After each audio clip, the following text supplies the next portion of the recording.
Guys, welcome back to Barres Farms. Today we're checking some of my cows on my dirt bike here.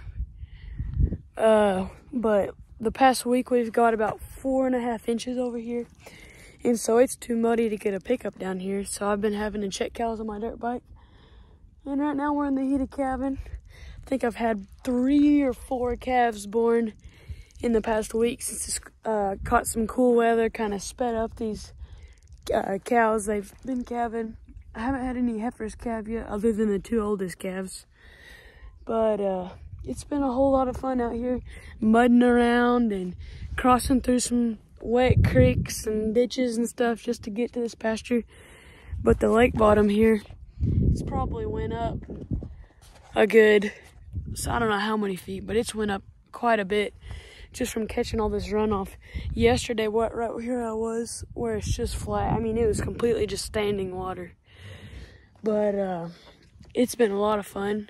Got 2 of my bull calves sold. They were about 6 weights when I sold them. Sold them for $1,300 a head. I was a little disappointed. And I sold another bull to a guy, and he bought that one for $1,500.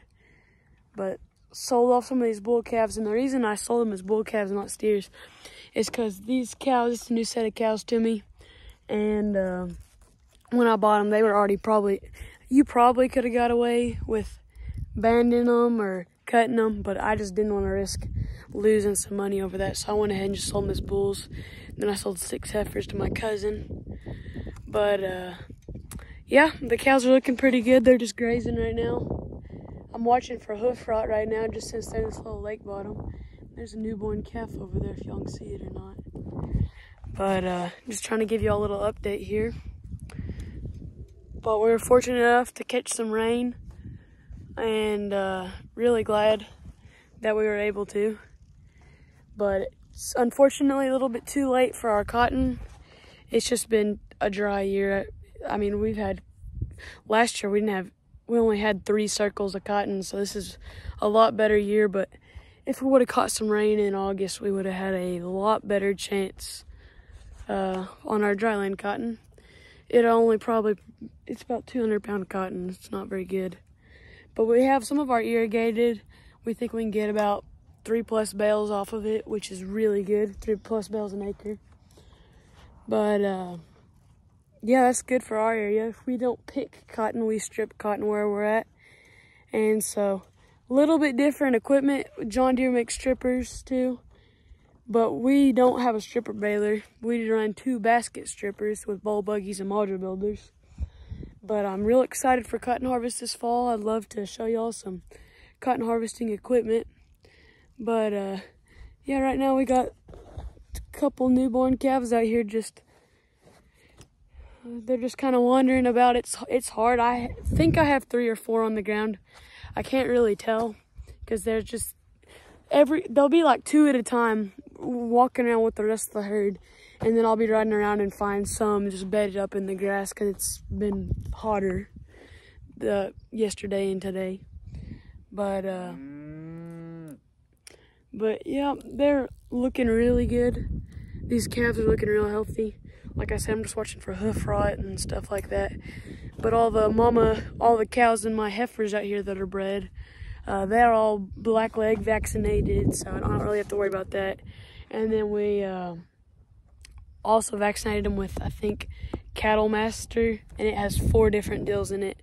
But I'm not too sure. I don't remember off the top of my head what they were. But we vaccinated with Cattle Master, and then we also gave them vaccinated them for blackleg. But real happy. I'm glad I caught some rain. Hopefully grow a little bit more winter feed. And I'm thinking this year I'm gonna rent some wheat ground off of my dad. And so these calves, once we get them weaned off their moms, we're gonna run them on some wheat pasture and see if I can't run some stockers out of them. Maybe it just depends on what the wheat's looking like and everything, and what the prices are looking at. But if the price is right and it's worth holding on for them for a little bit longer, I think that's what I'm gonna do. Hold on to them, keep them on some wheat pasture, and let them rock and roll this winter, gain some weight, and sell them when they're probably 6 weights, something like that. And I'd love to keep them till they're yearlings, but there's no telling really. Just depends how much rain and moisture we have and prices. It just depends on a lot of factors. But yeah, the cow deal's going up pretty good. And in a couple weeks, they're gonna come and knock down that hay grazer silage that some of my shorts where I was sowing hay, or running that Great Plains drill. That's what I was doing. I was sowing hay. But they're gonna do that, and then we're gonna bale the corners, especially since we just caught a little 4-inch rain, which is not little. That's actually a massive rain for us. Our yearly average is only probably 21, 22 inches a year. So we had a really wet spring. We caught probably 12, 15 inches this spring. Then this summer it's been dry. I mean, our cotton got up, it was looking really good, and then it just got set up to just a bake, and it was not the best. Pretty disappointing. If we would have caught some rain this August, we would have had some good dryland cotton. Would have had a good year, but it's all right. Our irrigated will still do decent, do pretty good. But they're gonna come and some custom baling guys are gonna come out and bale this sorghum silage corners, because the dairy won't chop them. It's not worth their time, or not gonna produce that much feed. So we're gonna go ahead and just bale some of it, and probably keep about 50 bales or so for me this winter for my cows. And then that landlord of that farm, he'll get 20 or more than 20. So we might sell some, and then we have to give some of them to our landlords. And then we got about another 400 acres of CRP that we're gonna get baled, because we're gonna break it out and sow wheat on it. So yeah, it's pretty exciting. Good. Been pretty slow on the farm lately, and I've started school, so haven't really been doing a whole lot of content. The last tractor I was on is when I was running that Schulte shredder, other than moving tractors around at the barn and stuff, and moving our 8345, unhooking the planter and stuff. We just unhooked it. But don't have any corn or anything like that this year to harvest, and the little wheat we did have, we just got our neighbors. He just custom cut it for us. It really wasn't worth our time to come and cut it. But our combine's a 9770 STS bullet rotor, I believe. It's a really good combine.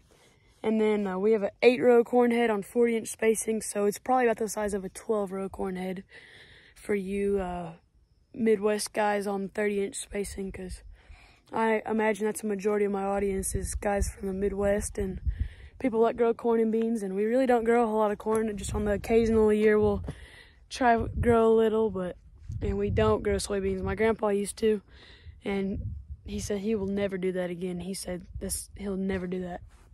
He said that we're too dry up here, and it gets too hot, and then they just get brittle and they just break and fall on the ground. And you know, back then when they farmed, they didn't have the air reels and stuff to make sure that doesn't happen. But yeah, this year we experimented with some ensilage, like sorghum silage, hay silage, and then we've grown corn silage before for this dairy, but we probably would do a little bit more silage, but we're so far away from the dairy. We're about 20 miles away, but just on years like this when they're short on feed, they don't mind coming out here, and we're good friends with them.